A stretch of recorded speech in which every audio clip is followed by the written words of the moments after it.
Welcome to the We Are Libertarians daily podcast, also the Simplistic Advice podcast. We got Hodey Johns. We got Dale Melchin. We're your hosts. Hello. We're who you want to listen to. Dale, I got to admit, you're the expert on this one. So we're talking about inner dialogue and talking to yourself. Why don't you go ahead and because I think that sounds like craziness to most people. Why don't you go ahead and break down what it means to be talking to yourself? It's not, and it's only crazy if you answer yourself, and even then, that's questionable. I read a book a while ago when I was going through a rough patch called, I don't know if I can do this, I'm going to do it anyway, they're getting free press. I don't know if it is going to show up backwards, but What to Say When You Talk to Yourself by the author Shad Helmstetter. Yeah, Helmstetter. And he goes through an entire system of how to take control of your inner dialogue, how to use that as a springboard to help overcome personal problems. And I'm just going to lead, and this is probably going to be the only excerpt I use from the book, but he has a section here called 148,000 no's. So I shouldn't be doing live reads here if we ever get around to that part. It's a really big number, and you're a reader, not a mathematician, right? So right. Come on. So I'm just going to read this first paragraph. I'll give you an example of some of the negative programming most of us have received. During the first 18 years of our lives, if we grew up in a fairly average, reasonably positive home, we were told no, or what we could not do, more than 1,400. I can't do it today. 148,000 times. I got you, Doc. 148,000 times. If you're a little more fortunate, you may have only been told no only 100,000 times or 50,000 times. However many, it was considerably more negative programming than any of us needs. So, how does that? I mean, does that seem to? And that's not terribly scientific, but how does that jive with you, Hodey Johns? Now, I see getting told no a lot. Because I think children are natural explorers. Mm-hmm. And if they're going to live to see the ripe age of 5 years old, they need to get told to not know a lot. It seems like to me. So what would be the harm in telling people no in the household? Well, for safety reasons, obviously. I mean, you need to tell a kid no. Like if little Hodey Jr. was going up and with the fork, get ready to attack the light socket, that would definitely be a no situation, followed up with by, here are the things that you can put the fork in. You could put the fork in the blue rare steak that Uncle Dale made for you. Or you can use that to eat a bit of keto cake. You would want to follow it up with something positive. The point that Shad is making here in the book is, so many of our problems stem from the fact that we've received the negative programming. It only gets worse because with are you a product of the public school system, or were you homeschooled? I was a public school. It's unfortunate, and you can probably tell when I stutter, but yeah, public schooling. No, you don't stutter. Yeah, stutter, Hodey, at all. I don't. I think you're a very smooth talker, so I'll give you that positive affirmation there. But what the point that he's getting at is so many of our problems stem from the fact that we've been told no, not just on safety issues, but on things like what a kid aspires to be. In fact, I'll get a little raw and rough here. When I was a little kid, I wanted to be an astronaut. When I told my parents this, they laughed at me, and it actually was really heartbreaking. These are my biological parents, not the parents that I currently claim, but. What the issue was, they came back later on and told me, no, the reason why is because you have trouble with math and you need to know math and trigonometry. And like, okay, well, then why did you laugh at me? So that kind of kiboshed that whole thing of being an astronaut. I have no desire to be an astronaut now, but that's one example of an incautious negative programming. Now, getting to the part where you talk to yourself, he goes on, but that's just an example from my life. What Shad goes on to talk about is basically it's not just your internal dialogue, because you can have a counter thought to a negative thought or a limiting belief, but that doesn't really make it quote unquote real. I know this sounds a bit woo woo. You actually have to physically say the opposite of the negative thinking or the negative programming. You need to think in terms of, let's just say you're learning excuse me, let's just say you're learning a new skill, and you start off by saying, you screw something up. I'll pick on you a little bit. Let's just say you're back cutting steaks. Yeah. And you get the cut wrong. What's the first thing that you're going to do? Start making kebabs, because at that point, that's all they're good for. Well, that's one way to handle it. That's a very positive way to do it. But then the internal reaction, what do you typically, do you an expletive. Yeah, I see what you're saying. Yeah, I get upset. I get down on myself. I think of the costs. I think of what I cost the company by making a mistake on the cut. Yeah. Okay. And those are things that are good to be mindful of. But the problem comes when we allow that negative bias, that negative programming to get in it. Because if you have a repeat of that, what does that become? That becomes a mental habit. Yep. And so the key is to basically create a counter program that eliminates that and builds in a new mental habit to help you to help you get on the right track to where, like, well, I made this mistake here. Somebody's having a kebab later. Instead of like, and you do this verbally to yourself, talking to yourself, instead of letting the original programming run. And over time, and this is just one instance of it, but over time, what winds up happening is you get a new track to run on in your head. So you learn to detach. So you wind up learning to detach and see the thing for what it really is. It's a mistake. It's not a big deal, but it's something that's costing the company something. Right, but I mean, pennies and nickels instead of hundreds of dollars, right? Right. Yeah. You put it into perspective. Right. I think it's good that we talk about the external dialogue. I like that. I didn't think about that until we went into this episode, but it's so true how that young external dialogue also affects your internal dialogue. When I am told, when you're heard no so many times, but people don't tell you why. Like you said, you got laughed at when you said I wanted to be an astronaut, and it's devastating to your dreams, as opposed to saying, hey, you want to be an astronaut? Okay, here's where you're going to have to get. Now, so my girlfriend has a daughter, Kaya. She's fantastic. She was into gymnastics for a little bit, and she was like, well, maybe I want to do the pro gymnastics thing. Now, instead of us saying, no, that's too much time, it's too expensive, you're going to have to compete too hard, we laid it all out before her. The hours, the commitment, what she was going to have to do. And she was like, I now that I'm looking at it, I want to do it for fun. I don't really want to make this competitive like I thought I originally wanted to do. Right. But this was not us dissuading her. We didn't tell her no. We said it in front of her for her to make the decision.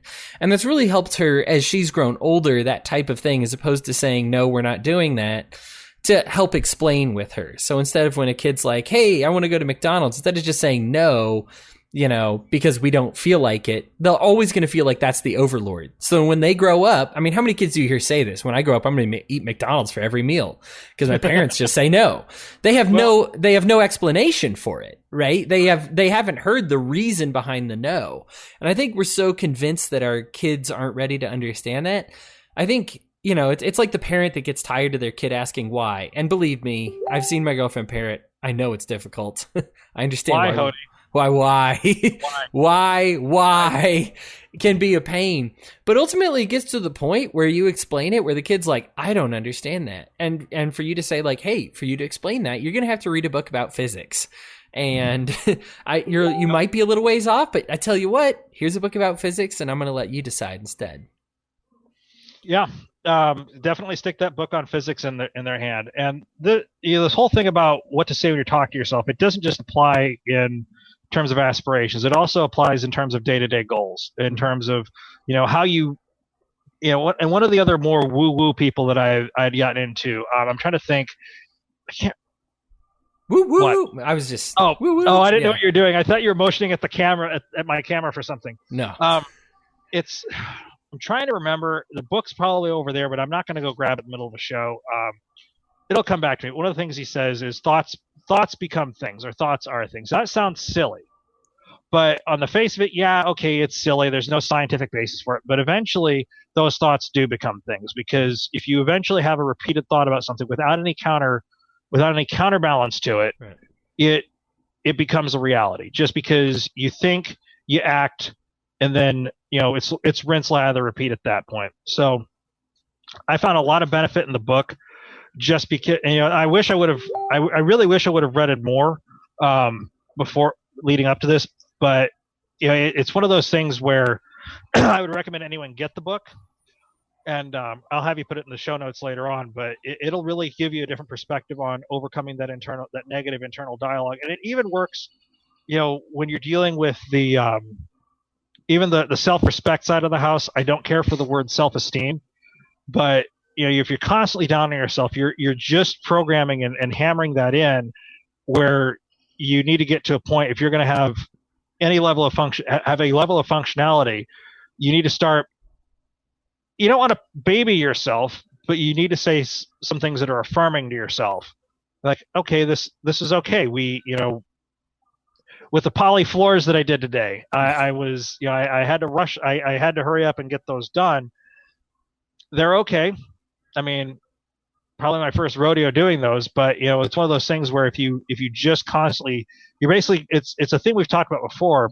If you're constantly negative, it creates a chain that binds you to the problem. So let's talk about inner dialogue and talking to yourself a little bit here, because I think people would say, I know offhand, even me, I would say, well, what's the difference between me being like, F, I cut the state wrong, moving on, versus, okay, I made a mistake, I'm going to rectify it in the future. It's going to be a couple of, it's going to cost me this to fix this, and moving on. What's the difference between just saying F and then moving on? What is the established difference in your head, and how does that create problems? Well, first of all, can I swear on here? Oh, yeah. Well, first of all, saying fuck is more fun than saying the F word, but I try to keep it clean. So sorry, Mom. Yeah, sorry, Mom. No, it's fine. No, I wanted to say it anyway because I never say it on my show. But it depends on how you're doing. If you're doing it in a way that's humorous, that'd be one thing. But if you're just in the initial reaction, if you're down on yourself and you're reactive, it's not rational. Yeah, you need to move on, and if you can get through it that way, that's fine. But it's a problem where it's like if you ever watched Harry Potter, like it's like a spell rebounding on you. You put that expletive out into the world, but then it'll just rebound on you. The part of taking control of your internal monologue externally engages your brain, probably engages some part of the brain that I don't know what the name of it is, and it basically helps you develop a new habit when you're dealing with a problem. Because what winds up happening, and this is what I've found in my own life, is I've said the negative things so many times that it's caused a dysfunction. Mm-hmm. And there's been varying degrees, of I don't want to get out of bed to, I'm just in a foul mood all day. And part of that's just being a contractor. But the other part of that is, eventually you have enough nonsense in your wetware, it's going to slow you down and make you not functional. I think the thing to boil it down to is the difference is, if you want to make an impact, is taking that approach is more rational, and it helps you control and rewrite the dialogue. So that way, when you do mess up later, because you will mess something up later, he's like, okay, so this happened, and this is what I need. This is how I went off the rails, and this is what I needed to fix it, instead of just beating yourself up, because it's accomplishing no good purpose. Right, and I like that you tie in that there's an activation in the brain to this, because those who have seen the NPC meme, right? The guys who don't think for themselves, the gray head, we repeat what our leaders say, and then when someone makes an intellectual point, all we know is to get upset.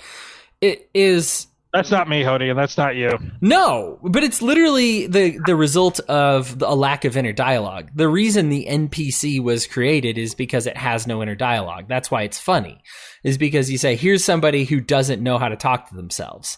All they know is to regurgitate what they hear. So it goes from this young cycle where you get it when you're young and you learn to just say, well, I do what my leaders say. My leaders said no. I didn't really get an explanation, but they knew better than me. And so you learn this, they knew better than me, into adulthood, and you cease to function as a freely thinking human being, and really you're just good at regurgitating people that you believe are smarter than you. And there's a real danger in that, because while some of these people can be smarter than you, there's also people who disagree with what you've been taught that are also smarter than you. So it's a matter then of bias. You're just saying you become biased if you're unable to have an inner dialogue, because you just say, I have learned to trust these people smarter than me, or I've learned to trust this way of thinking, and these people embody that. We talk about this on WAL all the time, that the WAL over the border is a social program, and people, and you know what? You're free to like or hate all social programs if you want. But right now we see this dichotomy where the people who generally love social programs hate it, and the people who generally hate social programs love it. And the reason is because they're not having an inner dialogue. And so their philosophy is inconsistent, because what they've done is they've trusted their leaders with it. They've trusted the leaders with their thinking, or they've trusted, certain people who represent an idea with their thinking, as opposed to thinking about it for themselves. And that inner dialogue, for me, that's what I think of when I think of inner dialogue, is I say, am I really struggling or contending with every issue that comes forward? Or do I say, oh yes, I know exactly what Ben Shapiro, Glenn Beck, Bill Maher, Hodey Johns. What Hodey Johns says about it. I know what Chris Spangle says about it, so this is the correct answer. Poor Chris inspires so many individual thinkers. You see the chat. We're at each other's throats 24 hours a day. we don't agree on anything, but it's because we're thinking, because we're having these thoughts. I think for me, I have learned better thoughts by having bad thoughts, throwing them out there, and learning to have and accepting the feedback for having those thoughts corrected. Yep. I think people who are unable to have an internal dialogue are also unable to understand that there's a set of facts that betray what they've been taught. I'm a big fan of the concept of lying with statistics. I love statistics. You hear me mention them on the show all the time. I talk about history all the time. I love economics. I love statistics. But ultimately, I can prove about any point with statistics by giving you a specific set of them. Yep. And if you're unable to have an inner dialogue, then you're unable to defend yourself when you have the wrong set. And so I'm going off here, but for me, that's what it's all about, with having that internal dialogue, with being able to talk to yourself by saying, like, let me think this through real quick. Is this consistent with what is my goals? Maybe it's not. Do I have a new goal all of a sudden? Hey, this is new information that is different from the information that I'm used to. Do I pull an NPC and get angry at the person who brought up the new information? Or do I accept it and say, yes, here's how I view that information? Instead of saying, you see people invalidate others' personal experiences all the time, right? Where we say, well, I don't have that problem when I go out, so nobody has that problem when I go out. But they don't. Right. Oh, of course not. Because my experience as a white person driving a car in the middle of Utah is the exact same as a black person driving a car in Arkansas, right? I'm sure it's identical. No, and so, what we take is our personal experiences and we invalidate others because it doesn't fit with our own worldview. And it's that lack of internal dialogue. And I know you started in this nice, innocent place of growing up in self-betterment. I'm kind of putting it into the idea of politics and philosophy. You're politicizing the show again, Hodey Johns. I hate it when I do this, Dale. I don't know how to turn it off. I don't know how to turn it off. All right, bring me back home. Ground me. Read this book. Okay. And then use a verbal, do the script, write yourself a script of the opposite. When you get the urge to do the politics thing, consciously, verbally, do the opposite, whatever the opposite of that is. In other words, in this case, it's stay on the train track with me about self-betterment, but that's fine. At some point. Right. Well, Dale, do you have anything else to add to this? I'm all thinking politics now. I need you to think. You're grounded. I know. I'm in timeout, guys. Here. What's the chat saying? Hey, what? No, get that hat out of the way. I'm blocking the camera. Stop. What's the chapter? Jacob just mentioned how we should choose our leaders wisely. And then when you held up the book, he said that may be the book that he was thinking about with choosing your leaders wisely.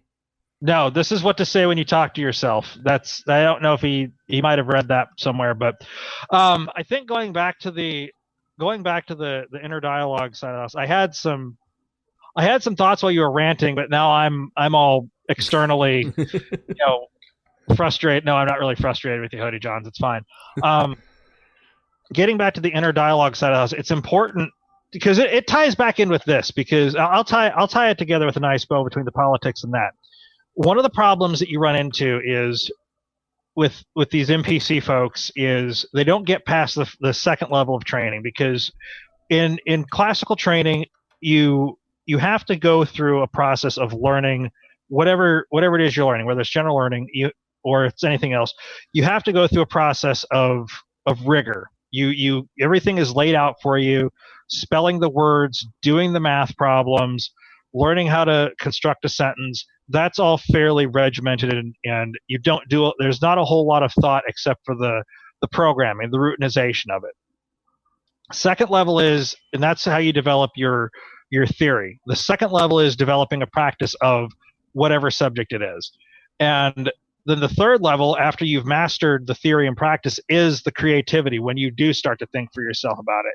And most people don't get past that first and second level. So the key is, again, is being conscious and aware of your reactions to the person who disagrees with you. And sometimes it's just, I find that when I'm confronted with somebody who disagrees with me about something, sometimes it's not necessarily an I'm right, they're wrong, or even a full crisis. It's just the fact that, well, damn, that's inconvenient. I hadn't thought about that. So then what's my reaction? Do I fly off the handle or do I take the high ground and say, well, I hadn't thought of it that way. Let me give that a think. I think that's the way to approach it if you're going to reprogram yourself. And it goes back to routinization. You have to recreate and I don't know the exact word for it, but you have to recreate the mental habits of, when you're in a dialogue, learning to not lose your cool, and assuming the humanity of the other person, that, yeah, what you said earlier, there's people who disagree with us that are fairly smart, and you have to respect that. But at the same time, you don't necessarily have to accede ground to them. You can just be like, yeah, I hadn't really thought of it that way. So sure, there's something to be said for, and I learned this when I was a young evangelist in the Christian church. I was learning to be a good steward of God, and they said, don't be afraid. I had a pastor that taught me that just said, don't be afraid to say, hey, can I look that up and get back to you next week if you get stuck? And I think that that's a really good way to go about things, to say, yeah, because a lot of times somebody say, well, oh, what, you don't know about the theory of blankety blank? Look, there's so much knowledge on this planet, you're never going to know it all. And it's okay to just stop there for a second and be like, you know what? I don't have there are meteorologists that talk about global warming that disagree with each other, that have spent 20 plus years of study and then 20 plus years of vocation in that college. And so what, am I going to step in there like the young hotshot that's watched a couple YouTube videos and be like, let me tell you, idiot, what's really going on? No, I think there's a point where they say, hey, tell you what, read this book and tell me what you think. And you're either going to say, yeah, I'll read your book. I'm going to try to walk in your shoes, or I'm not, or I just could be like, I don't have the time, but this is how I feel. And in that case, why are you even talking with them? Now, let me get off of politics. Let me talk positivity. Because I think this is an important thing with inner dialogue, is it's really easy to get negative if you don't have it. Not only because of the no's you mentioned. So you get used to being like, this is probably wrong. This is probably a bad thing to do.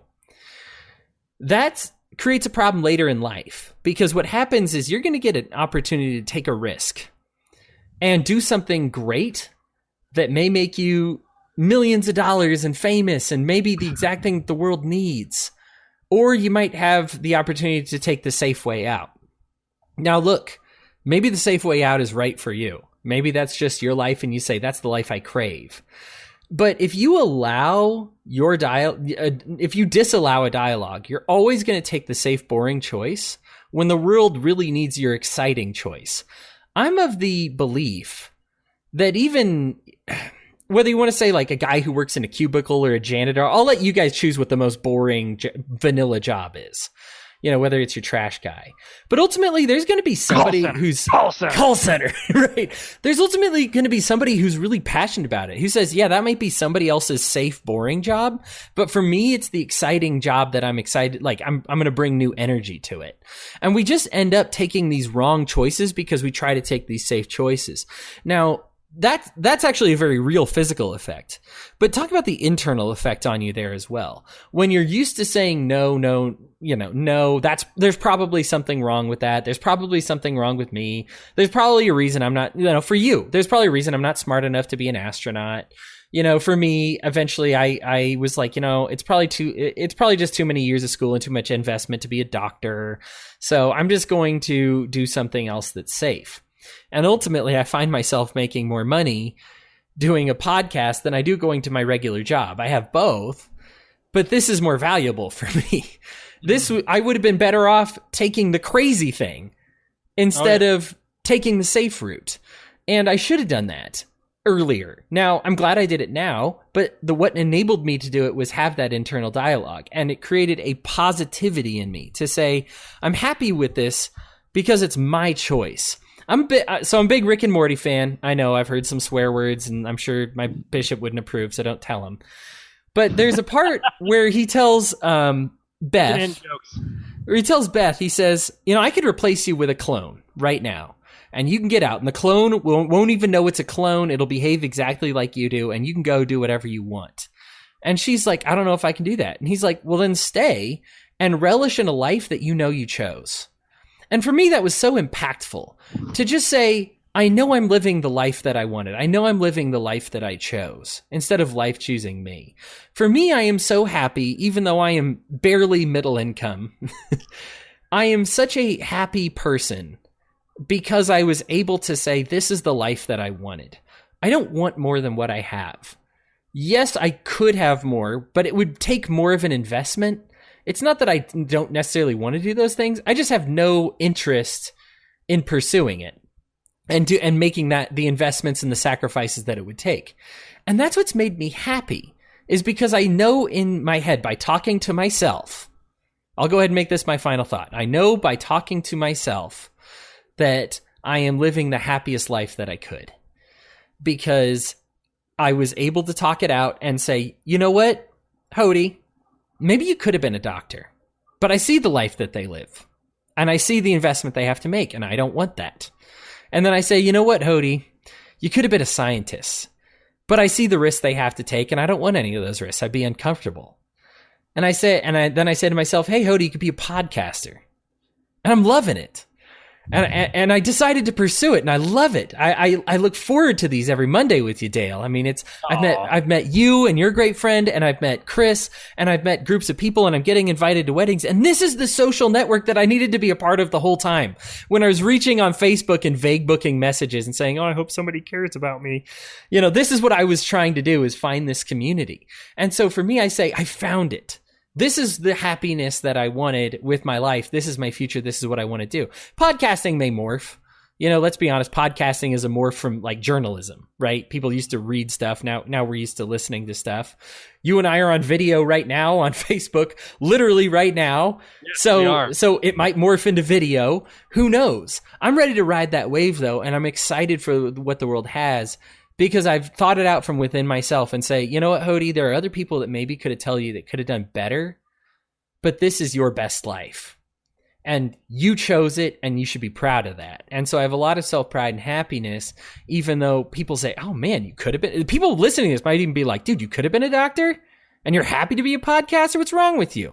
You're always going to think that if you don't have an inner dialogue. If you don't say, I need to be true to myself, you're always going to try to be true to the world instead of yourself if you don't have the inner dialogue. All right, that's my final thoughts. Bring us home, Dale. I can't think of anything else better. I'll even affirm your choices, because you, in a sense, get to be a scientist with politics. You're a political scientist in that sense. You have the brain and the skill set of all of those things, and you've amazed me with the perspective that you're able to bring things. I mean, you'll put together this research, and I'm just like, where does he find the time to do this? And I find it to be I find it amazing that you're able to do all that stuff. You have a very keen mind, is what I'll say. You could even be Batman if you had the Bruce Wayne money side of the house. But I can't beat what you said, but I'll try to stack something up there with it. You're such a guy trying to beat what I say. So competitive. I'm not trying to beat it. I'm not trying to beat anything. I'm just trying to just put a little something there alongside of it. All right. The big thing with you, because you're always going to have the monologue. You always have the internal monologue, and it's going to say what it says. But you have to, the way to beat with that internal monologue is the sum total of all of the chosen and unchosen influences that you've had in your life over the course of 18 years. It's almost like a perfect balance. I'll go ahead and spoil my age. I'm 38 years old right now. It took me, I lived with, my biological parents with 18 years of negative influence, and it took me exactly 18 years to get away from the self-loathing and the negative internal dialogue. I kind of marked it out on my 35th birthday. I did the math and figured that out. But the important thing is that you do it. It sounds hokey. It might well be hokey, but I think you'll find results if you. I don't get a dime for this book, but the book is What to Say When You Talk to Yourself by Shad Helmstetter, PhD, and put some things into practice on it. Start with just talking to yourself. You may even get to the point where you make soundtracks for yourself so that you can listen to them.